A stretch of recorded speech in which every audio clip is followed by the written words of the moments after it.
Smacking, cracking, and watching. Follow me on Twitter. Subscribe.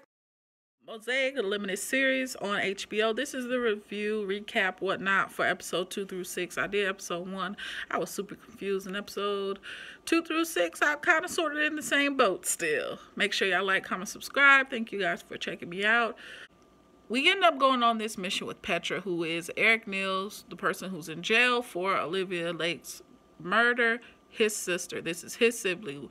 We go with her, this civilian who decided I'm going to be the detective, and she's playing detective to find all these details about who's the true killer. In the end, she ends up leading us to this red room. Finally, we end up seeing the Mosaic Center finally in episode 6. And long story short, the person in episode 1, Michael, who was Mr. Shy Guy, billionaire, is actually Mr. Jerk. He's Mr. Serious in episode number 6.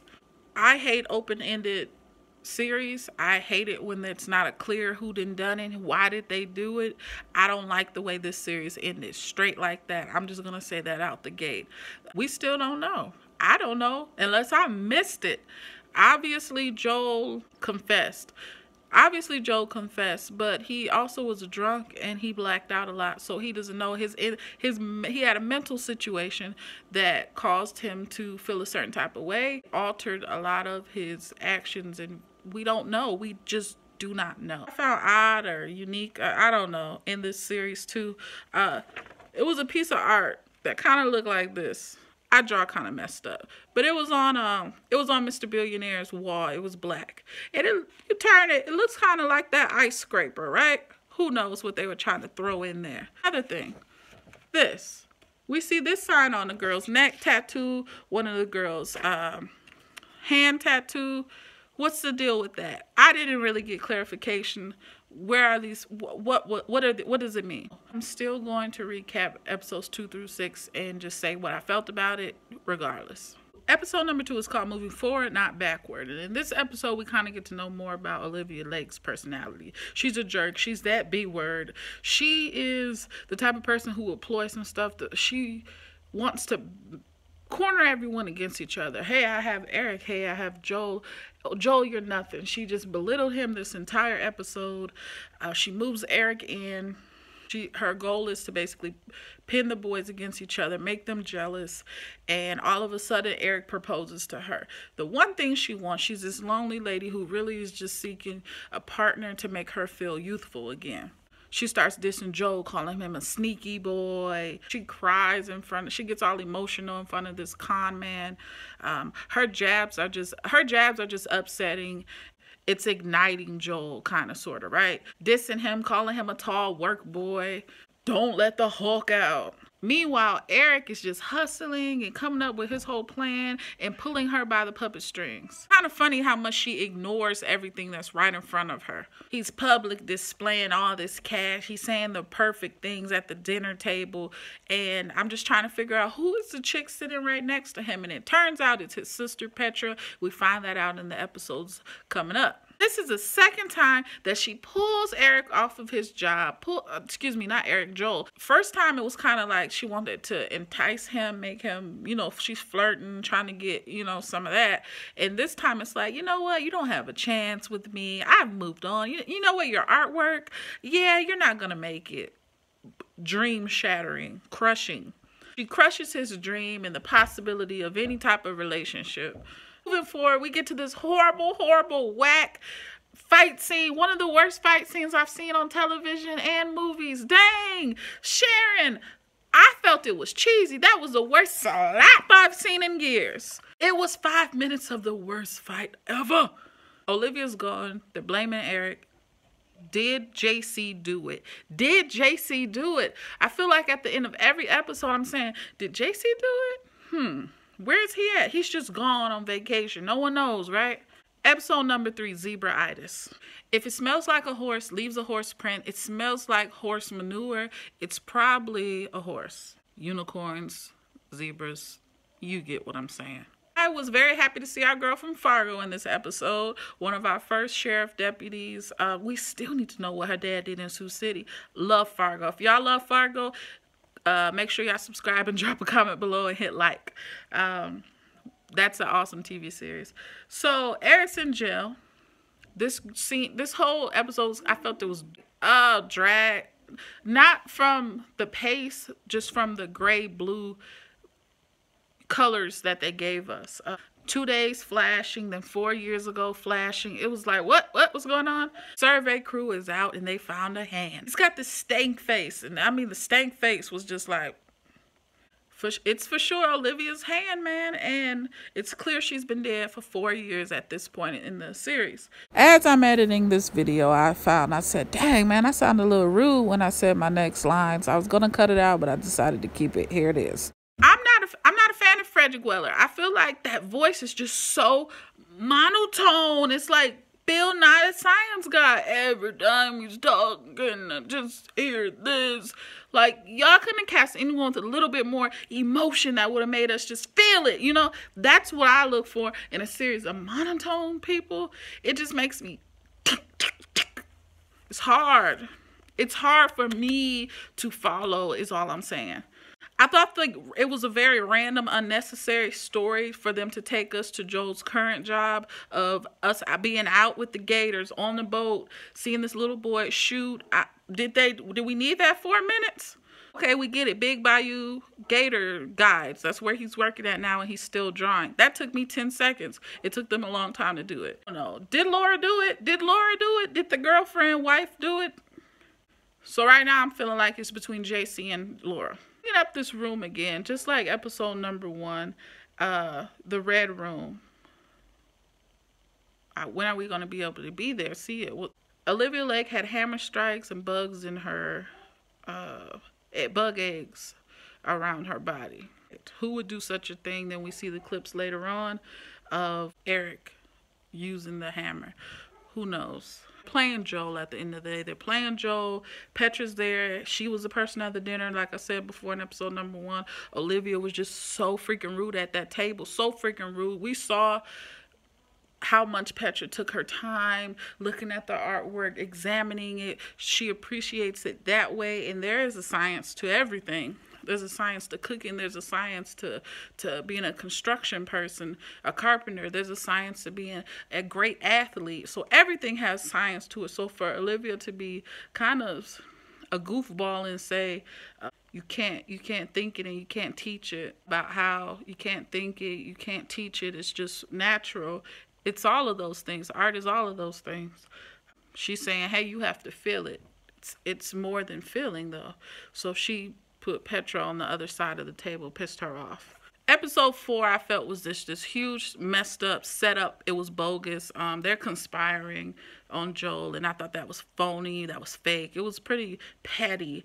We meet the cop's wife, and she's blunt at the dinner table. She's pissing off her husband, and they're making her seem kind of like, all right, you don't want to call her a B word because she's handicapped. And that's not fair, because there's plenty of handicapped people out there who are kind, and then there's those who are rude, just like everybody else, right? 9:46. 9:46, we're looking at this whole time situation. Was he drunk? Was he aware? We learned he's drunk around midnight because he was out with that girl. Maybe he did do it. I don't know at this point. So I got Laura, I got Joel, and I'm thinking JC still. So Joel lies saying that he was out with Ilsa from Finland, which is the name of this episode. Figure out, why did Petra buy a $130 dry erase board out of nowhere? That's pretty dang on expensive to buy that 5-foot by 3-foot board. Expensive. She's texting in his face. Then before, he was texting saying, hey, this chick is pitiful. And now she's texting, dissing him. And it's just a whole lot of fakery amongst phone calls and just stabbing people in the back. Now all of a sudden the body appears. The body. Habeas grab ass, man. You say, I know it's corpus, but I say grab ass. It's crazy because now so many people are running their own investigation. They are not trusting the police department to do it. So that makes you think in your head, what's going on in the police department? Episode 5, we see old chief. Not really that good of a guy. He's pretty shady. Episode 5 is called The Reckoning, and Nate the officer and his wife, they're this very annoying couple at this point, and he's having panic attacks. He's trying to figure it out. He's pacing from here to get here, then he gets there, and then he's got to go, and he's just running himself dry and tired, and he's definitely wired at this point. Olivia, this is Eric's third hustle. That's what we found out. He's been in Summit, Utah before. It's not his first time when he met her. His story is just all over the place. He keeps leaking more details. Why is his sister trying to make him come clean or make his name clean and get him out of jail? I don't know what's her. Is she that much, like, she really cares about her brother to where she would put matters into her own hands? What is the old chief trying to cover? I mean, he's clearly supposed to be in another field, yet he says, hey, they called me in here to talk to you. And then we see him down with the person in charge of the bodies. Can he be trusted? Probably not. So now they're looking at this t-shirt. They found a t-shirt in this blue piece of plastic. Where is it from? Somebody's been playing around on the internet. That's why you can't put too much out there as far as your personal life and whatnot, because you're subject to someone just deciphering it, saying, look at this detail, look at this detail, you know? Careful about what you put out there on Facebook and other things on the internet. So Laura poured 2 glasses of liquor, and I'm like, dang, ooh, that's what we doing? There's an infomercial at the police department where they're flipping pancakes, just flipping pancakes flipping back and forth. It's not getting anywhere. And that's how I felt about this series. Like, they are flipping out. Every time you think it's done, it's not done. Every time you think it's done, you're still flipping. That was probably the greatest metaphor they can sneak into the show, and I thought it was smart. Now, to finish off episode number 6, it was cool to see the gardener in this one because he's Joker from Friday. He was in Amazon's new series, The Electric Dreams, and he ended up being the gardener who had received he bought the truck from Joel, and he had the murder weapon in there. So old boy grabs the ice scraper. He's hearing voices. He wants alcohol out of his room. We see him on New Year's with a big old bottle of champagne, and he's drunk. He blacks out. Did he do it? The replay in his head is saying, oh man, I'm the one who took the hammer and bashed her in the head. Oh, we were arguing. Who the heck knows? Because the voicemail is the thing. Well, she left JC, and we find out in episode 6. We don't know who he is. We don't know. But it took episode 5 for them to bring it back to episode number 1, because now they're catching us up saying, hey, this is the first 2 minutes of the pilot. This is the first 2 minutes showing what happened. Hey man, I'm gonna go basically draw up this warrant for you. We're gonna come back and get you in the morning. So what are you gonna do when you go back in there and you tell Laura? Boil down to right or left hand strikes and making someone who's weak crumble. Follow them to the gas station on I-80. They check the dumpster. What are they going to find? Of course, they're going to find the ice scraper. But I knew. And he walks back in the room and he says, I know what I have to do. And that's the moment you know, okay, he's confessing to this murder. But he probably didn't do it. Episode number 6. Episode number 6 is called Fact or Fiction. And this is about Petra. This is when you learn, okay, she's bilingual. She's thorough.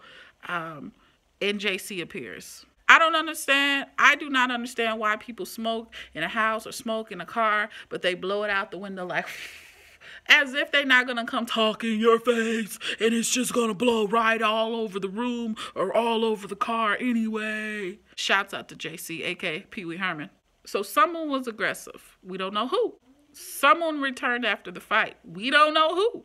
Bo Bridges playing the old sheriff, old chief. He has this one-on-one with Petra, which was pretty good. Probably one of the best scenes of this whole series. They're looking at each other. They're going at it almost like they're in court. To the house. Finally, we enter the red room and we see all this beautiful one-of-a-kind art downstairs. And I think the only other time we saw someone go downstairs is when JC was looking at picking up something for the dog. It's his coat. He puts the coat in. He goes in this big brown wooden door and we see the red paint and all of this beautiful artwork, and she sees everything and she's like, okay, this is special. I don't know. I just feel like it could have ended better. It could have had a better finale. It could have had a better ending, and blah. I mean, this is a very long review, but it was 6 episodes of an hour, 6 hours. To condense it down to 15 minutes is kind of hard. But let me know what you guys thought about it all. How do you feel about the ending? Do you think he blacked out and he really did it? Do you think the person who's locked up did this? Or do you feel the person who Eric screwed over for his deal?